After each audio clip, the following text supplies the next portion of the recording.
Ladies and gentlemen, a warm welcome from my side as well. Together we look positively to the changing world of mobility. A deciding factor in the future of our industry will be the fundamental shift in revenue pools. Our industry is in the middle of the shift from combustion engine cars to electric vehicles, or EVs. In 2030, we expect new car revenues from EVs to surpass those of ICEs. Towards 2025, we expect a third revenue pool to emerge, the software-enabled business based on autonomous driving. This pool will increase significantly in the years to come. In 2030, it will almost be on par with EVs or ICEs. Against the backdrop of this development, our financial strategy is tailored towards a twofold goal. Firstly, prepare our company to capture a significant part of these revenue pools. Secondly, safeguard and strengthen our financial foundation and the ability to generate cash flows on the way towards this new industry. At the same time, provide sufficient flexibility to adapt if things develop in a different way. So what are our priorities to financially steer the transformation? Looking at our ICE business, we intend to keep our ICE cars competitive and the corresponding cash flow stable, and continue to effectively reallocate our capital and resources towards electrification and software.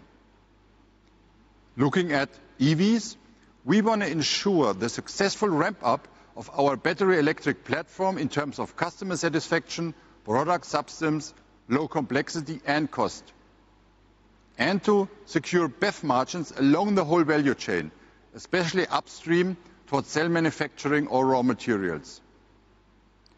Looking at software, we strive to establish a business model for a unified and powerful software stack that will be deployed throughout all our brands and millions of cars per year, and to establish a relevant mobility platform to enable us to tap into recurring revenue pools of software and mobility as a service. When it comes to phasing out combustion engine cars, we are convinced our current toolkit M-Coupe will deliver a clear competitive advantage. ICE margins will come under pressure towards 2025 and beyond. Headwinds will be the declining demand and the challenge of diminishing scale, rising costs of emission regulations like Euro 7, and tax disadvantages compared to EVs. To mitigate these headwinds, we strive to radically reduce complexity of our ICEs. In Europe, we intend to decrease our number of combustion engine models by 60% until 2030. On top of that, our MQB will enable us to keep the scale we need. MQB product substance is still highly competitive. The initial investments have been made already. Therefore, the phase-out requires only minimum additional structural funding. And MQB provides us with the flexibility to bundle production of ICEs in multi-brand production plants to keep factory utilization at competitive level. Ladies and gentlemen, we are fully committed to transform our company towards electrification and digitalization. Each planning round, we increase the share of investments in these new technologies, and we will continue to do so. As a consequence, by 2025, we expect battery electric cars to amount to around 20% of our total sales. By 2030, we expect this proportion to increase to around 50%. And despite a slower start in 2021, we stick to the target of around 6% BEV share in 2021 and confirm that we are fully on track in terms of CO2 compliance in Europe. We've launched 5 major work streams to finance these ambitious plans. The first stream focuses on intensive use of synergy families along our brands. However, we made no compromise when it comes to product substance. In the future, we want to provide even more differentiation for our customers. An excellent example here is the ID.4 family. ID.4, Q4 e-tron, and Skoda Enyaq. Great cars which target different customer segments and needs. The second work stream involves intensified work on productivity in our plants. For the third stream, we have just launched a working capital initiative. We are fully aware that we have huge potential here. The fourth stream involves a broad purchasing program that we have just launched. And we are well underway to reducing our overhead cost base. Concerning fixed cost base, we see a promising start of our initiative. We have reduced overhead expenses by around 7% compared to 2019 so far. And we are well on track to achieving our 2023 target of around 10% reduction. And step by step, we will provide additional proof points on the progress of other program elements. We intend to capture even more group-wide synergies to optimize R&D spending and continue our strict cost discipline. On the other hand, in the years to come, we need to keep combustion engines cars competitive, prepare for a significant EV ramp-up, and significantly invest in software. Therefore, we foresee higher proportional R&D and CapEx in the next 2 to 3 years. With the phase-out of investments in combustion engine cars, we want to bring this combined ratio down to 12% in 2024 and down to 11% towards 2025 and beyond. These figures include CapEx for 1 gigafactory in our books and 1% R&D per year for software and CARIAD. In line with scale effects from higher sales and production volume, we expect higher EV margins over time. We will lower proportionate R&D thanks to shared platforms. At the same time, we strive to achieve battery cost savings, increased economies of scale, and lower factory costs through our electric vehicles.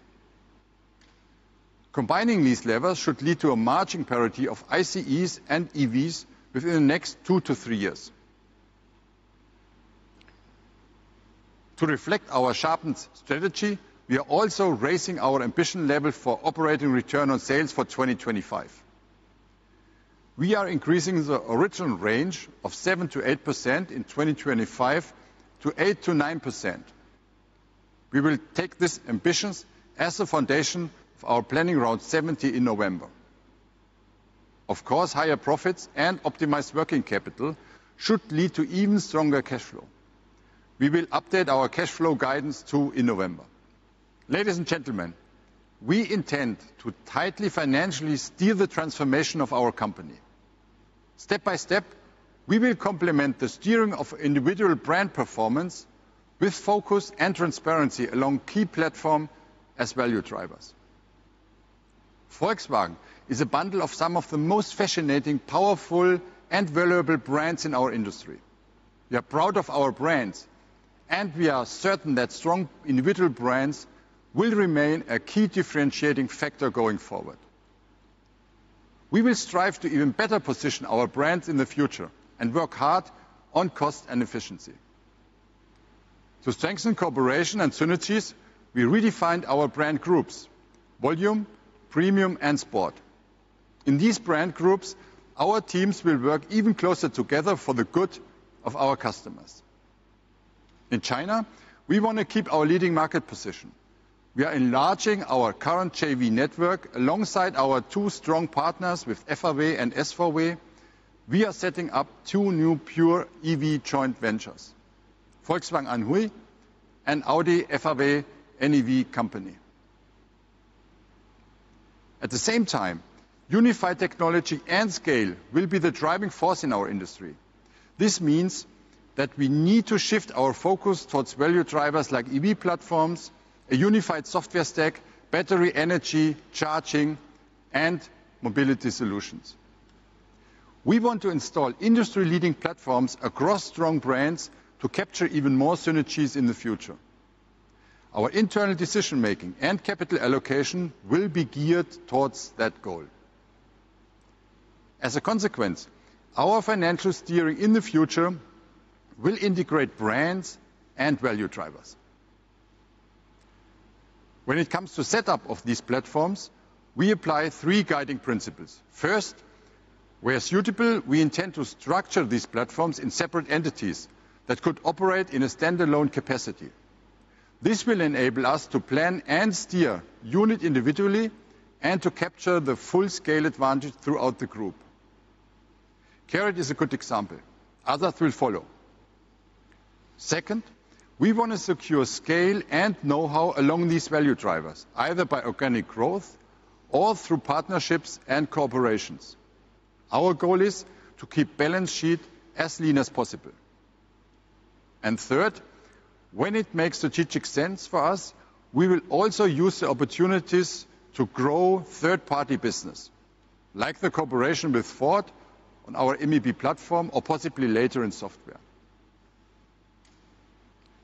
One example of a clear value driver is our software company, Carriot. With Carriot, we are fully committed to developing the leading automotive software stack in the industry. We are moving towards a synergetic business model. Most of the software-related R&D costs of the brands have been shifted to Carriot, which will be reported as a standalone entity in the future. The Carriot business model foresees a significant upfront investment phase of about 2 to 2.5 billion euros per year. In the income phase, Carriot will receive license fees paid by the brands or paid by potential third parties for the software use. And this already started with the rollout of the ID family architecture. Thomas will give you examples from battery energy and charging, our third platform. The fourth platform is a group-wide mobility platform, enabling our customers to access a broad variety of mobility offerings, like mobility on demand, individual rental, and subscription models. We intend to integrate this platform within our financial services business, either together with a partner or as organic enlargement of our current competencies. Ladies and gentlemen, we have a clear plan how to create value. We will scale our EV platforms, we are committed to developing a leading automotive software stack, and we will continue to invest in autonomous driving and mobility services. During this transition, our traditional business will help to generate the profits and cash flows to do so. Based on these unique opportunities, we strive to be a leader in the transformation of our industry. We will preserve our natural resources, and we will achieve this with integrity and based on our values. I am delighted to be part of this journey. Thank you very much.